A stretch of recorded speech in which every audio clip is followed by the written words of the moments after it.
Yesterday we have discussed trading without money. We have seen about barter system, about Mohan and all, exchanging ragi for mangoes and grains and all we have seen. So today we will discuss exchange with money. If we use money for the exchange of goods, there will be no problem in exchanging commodities.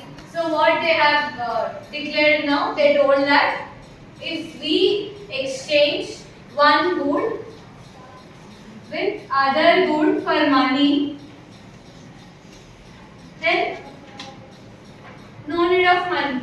So better to exchange one good with other good with money. If we give money and purchase one commodity, then no need of barter system. Understood? Before, without money, they used to purchase one commodity, exchange one commodity for the other. Now, if they give money and purchase that commodity, there is no need to give again commodity. So money, so exchange with money. That only I will discuss.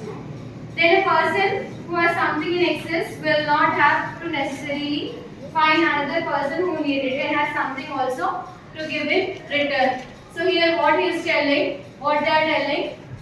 Now no necessity topic will not arise because earlier we have to consider necessity of two people to exchange commodities.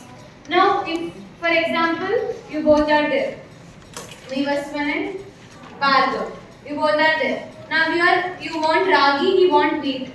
So you will exchange. But now you want ragi but he don't want wheat. So you can give him money and take ragi. So no, like that you can exchange directly with money instead of commodity. Then only your necessity matters. No need to consider other necessities. Money acts as an intermediary or an in-between step, something that is held for some time because it can be held, used further. So money here acts as an intermediary good between two persons. Intermediate means what? Between two persons, money will act as medium of exchange. That only know. Exchange with money is nothing but medium of exchange. Money can be exchanged for goods because it is acceptable to all. Now, if anyone gives you money and takes goods from you, is it acceptable or not? Do you tell it is a crime? No, you should not give money like that, you tell. Instead, if he gives money, you give him commodity.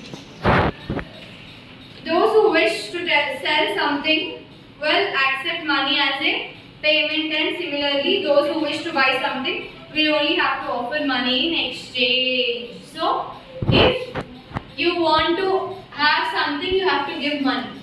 And also they should accept only money as a medium of exchange, not any other commodity. Any commodity or service can be exchanged for money, and money can be exchanged for any commodity or service. Money by itself may have no use. It is needed because of the role it plays in the process of exchange. Money alone has no value. If you give money and if you do not take commodity, what is the purpose? No purpose, no. If you get something, then you will give money. Simply you will not give money. Are you enjoy, you will give? No. When you need something, when you are a necessity only, you will give money. That only is exchange with money. Money, it is needed because of the role it plays in the process of exchange. One can also borrow and pay back in the form of money. One can first take good and later can borrow, can give money. First borrow the goods and also later can give money. Here we have given examples in page number 77.